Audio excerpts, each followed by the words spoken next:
Hola, buenos días a todos y todas. El día de hoy les voy a presentar mi propuesta para la clase La interpretación de la obra de arte, en este caso La granola de Kanagawa de el artista Hokusai, eh, a través, más allá de que sea un análisis muy superficial. Como espectador, pues vamos a tomar una postura más crítica y metodológica al respecto, utilizando el método iconológico de Erwin Panofsky, y lo vamos a entender también desde su contexto histórico, político, social y espiritual. Siendo así, pues el conjunto de estos tres niveles de análisis nos van a permitir develar la obra y enriquecer nuestra interpretación. Y debido a que esta imagen pues está representada en muchos objetos, se ha vuelto un icono de Japón. Lo podemos encontrar en ropa, diseños, tatuajes, tazas, rompecabezas, pero creo que muchas veces se ha perdido un poco el contexto a la hora de analizar y interpretar esta obra, porque se desconoce su autor, el periodo en el que se creó y, muy importante, la técnica también.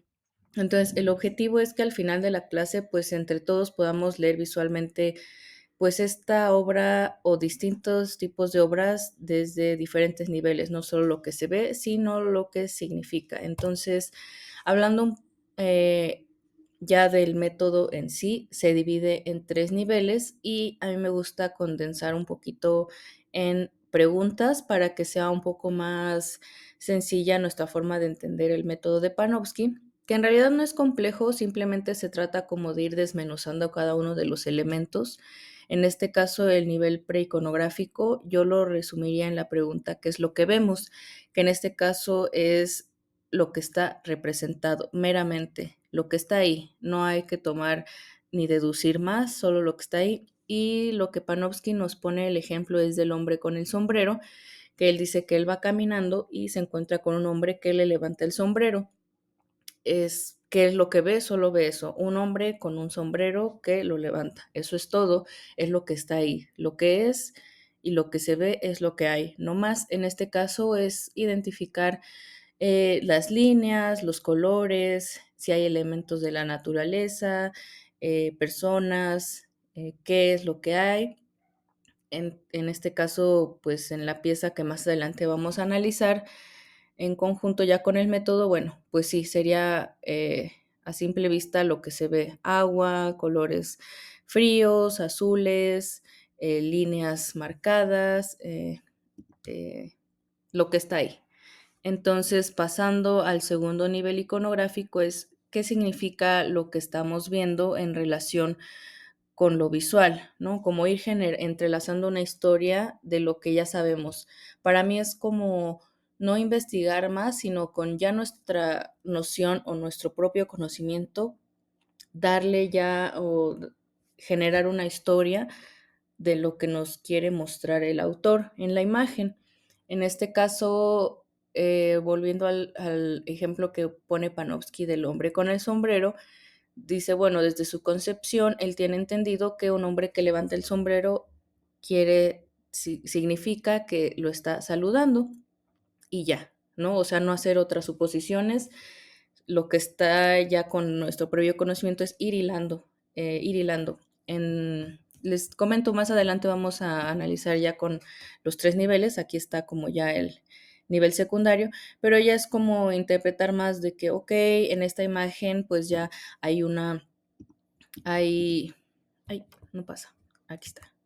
Hay unas barcas, hay personas humanas, que asumimos que por nuestro conocimiento, si una barca está en el mar, lo más probable es que estén pescando. La ola está a punto de romperse, está a punto de que puede que estén naufragando, se ve que hay un oleaje fuerte. Atrás está un monte que parece ser el monte Fuji, pero justo no hay que darle otras suposiciones, sino solo combinar lo que estamos viendo y generar como una historia, eh, y cuestionar el por qué están ahí los elementos. En el segundo nivel, que ya es el iconológico, ya es un nivel más significativo, ya es darle más profundidad a la lectura y esto nos requiere tener una contextualización de la obra, ¿no? Contexto histórico, social, incluso religioso, para poder entender a nuestro autor y poder entender también la técnica también con la que fue realizada y así comprender más la obra y enriquecer la interpretación. Aquí está también de forma más sintetizada un pequeño pues diagrama de que la iconografía sería como, pues en primera instancia lo que vemos, pero ya la iconología ya se podría considerar una ciencia que va a desmenuzar y llegar a una determinada interpretación para acercarnos de forma más fidedigna a lo que el autor quiso representar. También Panofsky dice que pues con este método no busca como identificar solo los símbolos, ¿no? Sino que es como la visión del mundo que está expresando esa imagen. Entonces, justo con la ola pasa eso, ¿no? Que no solo se quede en que eso, que es un símbolo de Japón, sino entenderla en su totalidad. Y para eso, bueno, vamos a pasar brevemente, les voy a dar una pequeña contextualización del periodo en el que se generó esta obra. Se generó en el periodo Edo de 1603 a 1868. Este periodo fue una época en la que Japón cerró sus fronteras debido a que Ieyasu Tokugawa creía que, bueno, se estaba occidentalizando mucho Japón, debido a que antes de que él tuviera su periodo de gobierno, eh, pues había muchos daimios, que los daimios eran señores feudales y cada uno tenía control sobre su propia tierra, su propio pedazo de tierra, lo cual llevaba a que cada uno lo manejara pues, a su gusto y a lo que ellos consideraban que era lo correcto. O sea, sí había un emperador, pero en realidad los daimios tenían más poder sobre más control sobre sus tierras. Entonces, pues estaban divididos, ya que también antes de que Ieyasu llegara al poder, se dio mucho el comercio entre Portugal y Japón, lo cual generó que también llegara el catolicismo y empezaran a evangelizar a muchos pues japoneses que en Japón, recordando que la religión o las religiones que coexistían era la shintoísta y el budismo. Pero pues con la llegada de Portugal pues también se empiezan pues, a evangelizar muchas comunidades, lo cual pues hubo un sector de la población y daimios que ya no les parecía esto y que creían que se estaba occidentalizando mucho el país, por lo cual, bueno, Tokugawa llega al poder y cierra las fronteras, excepto con Portugal, sí seguían manteniendo como relaciones comerciales y con China, ¿no? También. Entonces, a partir de eso, eh, en el shogunato, la dispersión de las riquezas ya era un poco más homogénea, que si bien sí fue un periodo muy autoritario, también se dio mucha riqueza cultural en el aspecto de que al retomar estas tradiciones japonesas, pues se volvieron muy prolíferas los teatros kabukis, las casas de té, las geishas, los burdeles o donde estaban las cortesanas y las novelas ilustradas. Y esto fue gracias a que, pues, a la bonanza económica, otros sectores de la población que antes no podían disfrutar de este tipo de arte, ahora ya lo hacían. Se les consideraba los chonin, los habitantes de la ciudad, que ahora en la Edo era lo que sería hoy la actual Tokio. Fue una ciudad que tuvo más de 1 millón de habitantes, entonces se volvió una ciudad muy próspera en cuanto a crecimiento artístico. Entonces esto también dio pie a que los chonin fueran los que promovieran el arte popular de las estampas, que en su momento las estampas ukiyo-e,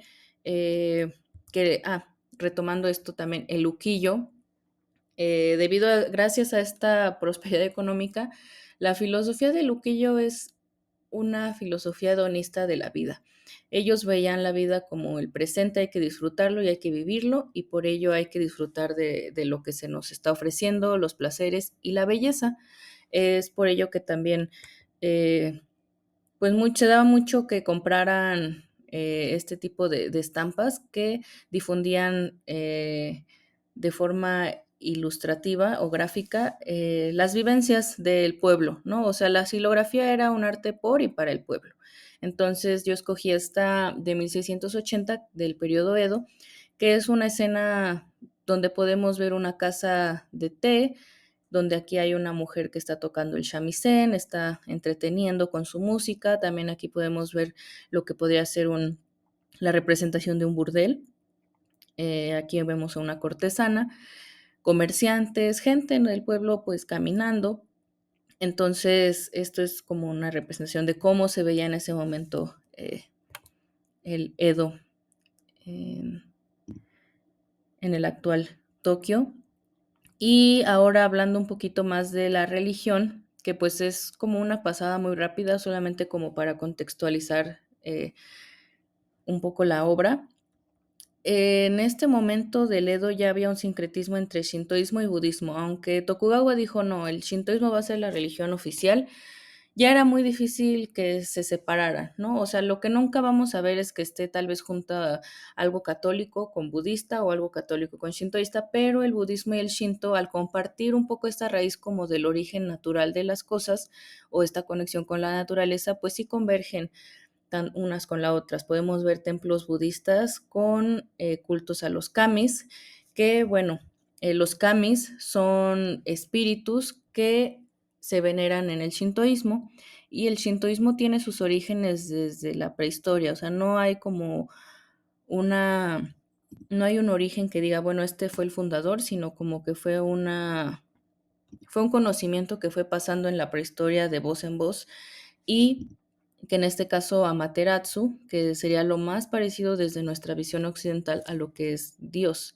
que incluso también nos cuesta, yo creo que por eso nos cuesta mucho como occidentales entender el shintoísmo, porque, o el taoísmo incluso, que es la religión de China, pero en el shintoísmo todo está conectado con la naturaleza y por ende los kamis son espíritus que viven en la naturaleza, ya sea en la montaña, en los árboles. Por eso los santuarios shintoístas empiezan como con este arco y cuando entras adentro hay mucho jardín, mucha naturaleza y hay como representaciones en piedra de kamis, que los kamis ya son, como les comentaba, son representaciones de las deidades, ya sea de la agricultura, de la lluvia, de la fertilidad. Entonces, es una conexión más íntima con la naturaleza, lo cual puede que se conecte también como con esta cosmovisión que tenía Hokusai o esta conexión que tenía de la naturaleza, porque en el monte Fuji para los japoneses es una deidad, es como podemos entenderlo tal vez como por una parte, si lo comparamos, si lo ponemos con un equivalente tal vez al Popocatépetl, pero pues ya nuestra mente está tan occidentalizada que nos cuesta un poco entender cómo un monte puede ser tan monumental, que bueno, es un volcán y que está activo, pero para ellos es una deidad, ¿no? Es algo muy importante y por eso es que Hokusai también le causó o le estremecía, ¿no? Esta monumentalidad que te impone el ver el monte Fuji. Ya cuando lo tienes enfrente es simplemente te impone, te causa mucha, te mueve, te remueve en el interior como un sentimiento de espiritualidad que se trabaja, ¿no? Que inclusive creo que, como comento, como occidentales nos cuesta un poco entender esta visión, pero bueno, es esta conexión con la naturaleza. Esto tiene mucho que ver el por qué, pues Hokusai siempre sintió principal interés en representar la naturaleza. Él tiene diferentes, en su época temprana, él gustaba mucho de representar aves, flores, naturaleza, ramas, árboles. En este caso, pues también el mar y el monte Fuji fueron como sus más grandes inspiraciones. Y pues se entiende porque, repito, nosotros como desde nuestra perspectiva occidentalizada, no entendemos la magnitud que puede tener en este caso el monte Fuji para los japoneses, ¿no? Ver el monte Fuji es pues es algo que difícilmente se puede poner en palabras, pero es tan imponente que sientes como esta espiritualidad y esta magnitud de tener pues sí, a una montaña o ahí, ¿no? Perdón, no es un volcán, pero no es una montaña. O sea, se le conoce como el Monte Fuji, pero es un volcán y está activo. Entonces, bueno, esto también tiene que ver con esta parte también del temor como, o al respeto que se le tiene al Monte Fuji. Pero de verdad es impresionante cómo, o sea, sí podemos entenderlo muy ligeramente como poniéndolo a la par de, por ejemplo, el Popocatépetl, que pues sí existen representaciones, pero es que en Japón es una locura la forma en la que ellos, pues, bueno, nosotros lo vemos como una locura, pero para ellos es totalmente normal y es como dirigirse a como con mucho respeto. De hecho, se refieren al monte Fuji como Fujisan, o sea, como un personaje, ¿no? Que el san al final es como con respeto, ¿no? Como un mayor a ti. Y de hecho existe el monte Fuji en los alrededores actualmente.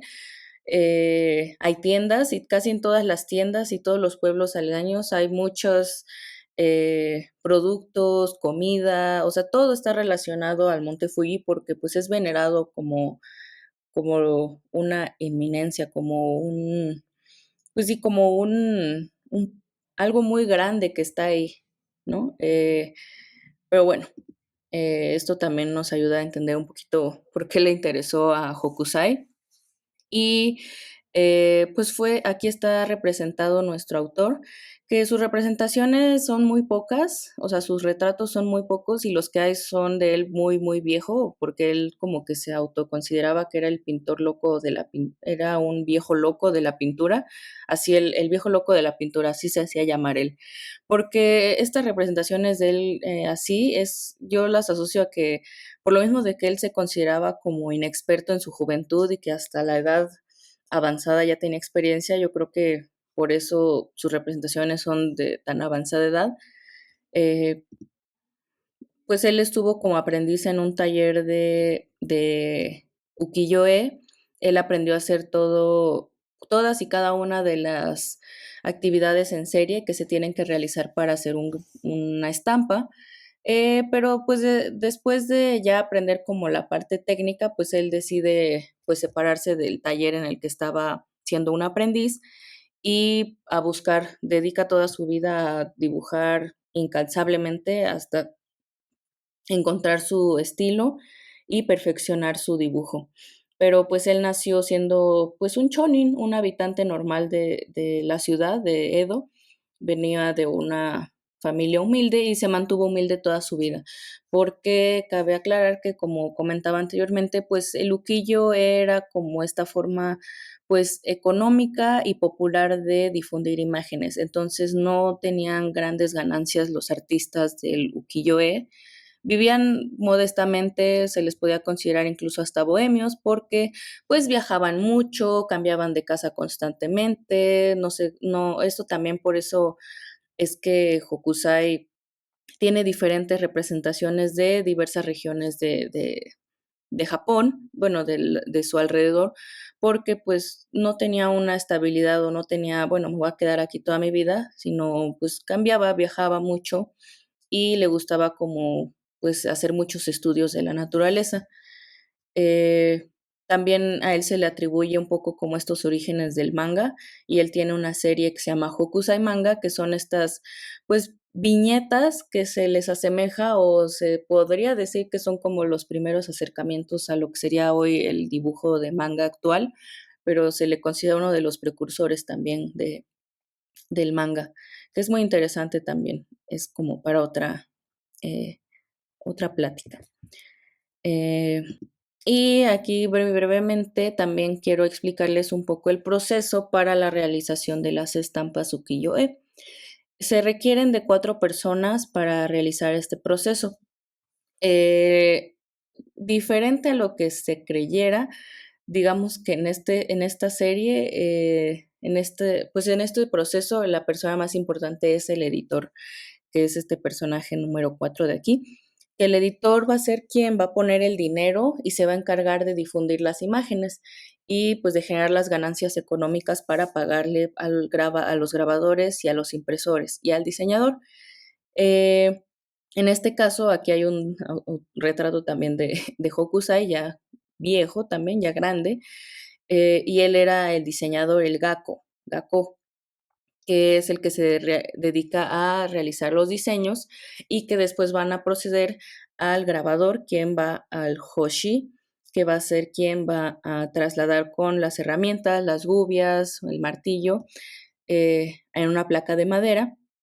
Y después los que van a entintar o los impresores, el surishi, ellos aplican el pigmento y con un baren, que es como un disco con bambú, frotan, diferente a lo que hacemos de este lado, que es como con el tórculo, ellos lo hacen a mano, y es así como salen las impresiones del ukiyo-e. También se les pone sellos, en este caso se pueden apreciar en la serie. También vamos a adentrarnos un poquito a explicar que no es una pieza sola, o sea, la ola de Hokusai no está hecha en lo individual, sino pertenece a una serie que se llama 36 vistas del Monte Fuji y son 46 estampas que él las comenzó cuando tenía 70 años y fueron posibles pues gracias a este Hanmoto que fue Nishimura Yohachi, que está aquí en el número 4, que él tenía ya su casa editorial y tenía estos sellos por aquí, que también es interesante ver que en estas series de las 36 vistas del Monte Fuji, también podemos ver como estos easter eggs, estos como ocultos de sellos de la editorial por aquí en algunos personajes, aquí podemos ver acercamientos que son pues sí, estos cameos de la editorial en algunas ropas o elementos de los personajes. Y pues esta serie justo es como para representar la majestuosidad y la cotidianidad, majestuosidad del Monte Fuji, pero también la cotidianidad del pueblo, ¿no? O sea, a mí me gusta pensar que Hokusai es un pintor por y para el pueblo.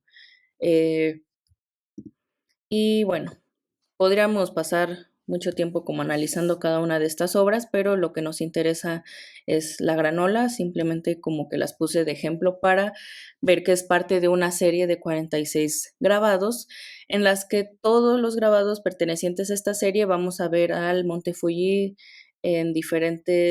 visto desde diferentes perspectivas de Japón, como se ve desde Hodogaya, como se ve de la provincia de Kazusa, o sea, diferentes. Y bueno, también para ubicarnos geográficamente, en esta parte de aquí muy chiquita, aquí está Tokio, lo que era en ese momento el Edo, y Kanagawa está un poco más retirado, pero bueno, no, él hacía su recorrido, siempre se mantuvo como en esta área de aquí. Y pues ahora vamos a proceder como al análisis ya propiamente de la obra, aplicando estos tres niveles ya que tenemos un poco más del contexto. Eh, Aquí ya tenemos una imagen ya de la ola ya grande para analizarla mejor. Y bueno, en el análisis preiconográfico vamos a describir muy gráficamente lo que se ve.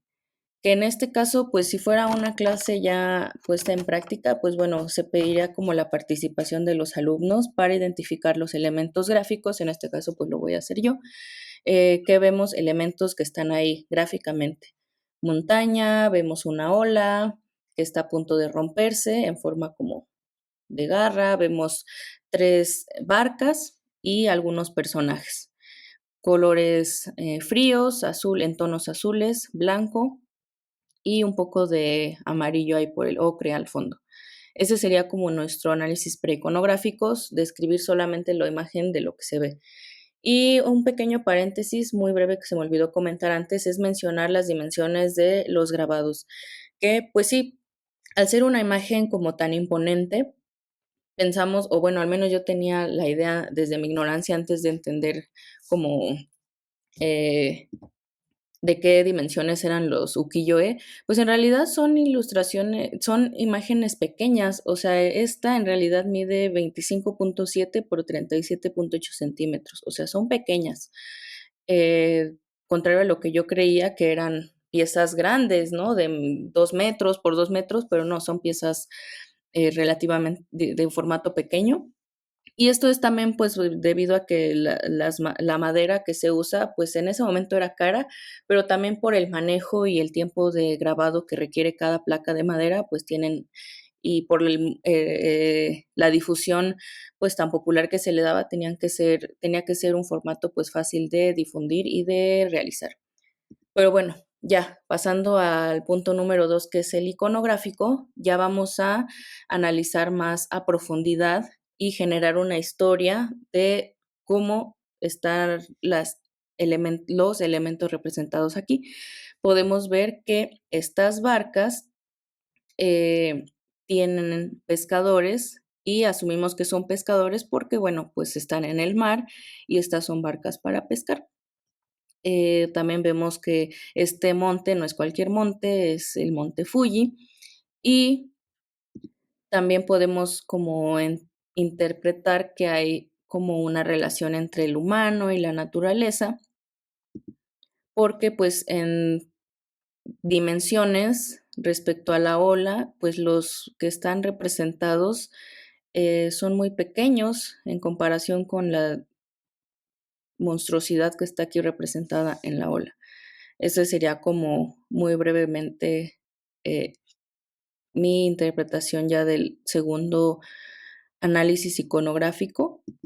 Y pasando al análisis ya iconológico, ya con el contexto histórico, social, religioso que tenemos del artista Hokusai, pues ya podemos preguntarnos pues, qué expresa la obra, ¿no? Entonces, podemos interpretarla como una reflexión sobre la relación, pues, que existe entre el humano y la naturaleza, también conociendo, pues, el amor que le tenía Hokusai y la pasión que tenía por el monte Fuji y el respeto que le tenía, pues también puede ser como una oda o como un homenaje, ¿no? También al monte Fuji. Y también, por ejemplo, entendiendo el contexto religioso, se puede interpretar que es también como una representación entre esta relación que existe del hombre y la naturaleza, el respeto que se tiene ante la monumentalidad del monte, del mar, eh, del considerar la naturaleza como algo sagrado, o también pues como esta resiliencia que han tenido pues los japoneses a lo largo de la historia, enfrentándose a desastres naturales, tsunamis, terremotos. eh, Otra interpretación podría ser, bueno, el ukiyo-e significa imágenes del mundo flotante, entonces pues también podría relacionarse a que la ola es algo efímero, y pues eso, ¿no? Que también podría estar relacionada con la religión sintoísta y es como este homenaje a la naturaleza o a la representación del monte Fuji, que también pues Hokusai representaba con mucho afán, con mucho respeto y con mucha, pues sí, con mucho anhelo. No sé, a mí se me hace que para él y para muchos japoneses justo es como un hito, es como un símbolo, ya un ícono, ya no es un símbolo, es un ícono de Japón, ¿no? Es algo venerable. Eh, Igual, pues, como si fuera como una práctica ya con personas, pues justo ya se enriquecería un poco más esta interpretación, ya que pues cada persona va a dar diferentes interpretaciones, aunque se da el mismo contexto que es el que les acabo de dar, pues todas las personas vamos a dar diferentes interpretaciones, pero justo la idea de tener estos tres estados como de interpretación es que pues se llega a una interpretación lo más fiel posible a lo que el artista quería representar. Y esto también nos permite con una conexión con alguien que pues que vivió hace muchos años y pues acercarnos más al entendimiento de su obra Y repito, creo que sería, pues es más interesante cuando más personas participan. Aquí lo estoy yo como interpretando lo que yo entendí. Eh, y bueno, también ya brevemente quería explicar que también, pues esta es como la culminación, por así decirlo, de su estudio sobre el mar y las olas, porque él anteriormente había realizado pues otras versiones. Hay 4 versiones a lo largo de casi 40 años. La primera, esta de aquí, la hizo cuando tenía 33. Esta de aquí, pues la hizo cuando tenía 44 años, en 1803, y se puede ver como un manejo del agua pues más estático, como que se ve más como un sólido, no sé, no hay tanto movimiento.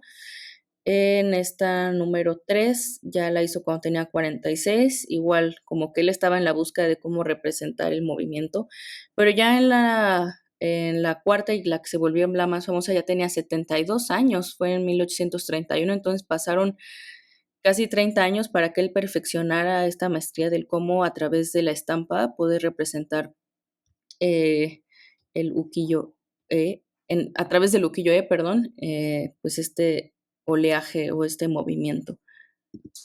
Y como actividad yo propuse esta, que a mi parecer se me hizo interesante como para proponer una intervención tanto artística como para analizar los 3 niveles iconológicos y que cada alumno o alumna pudiera ponerlo en práctica.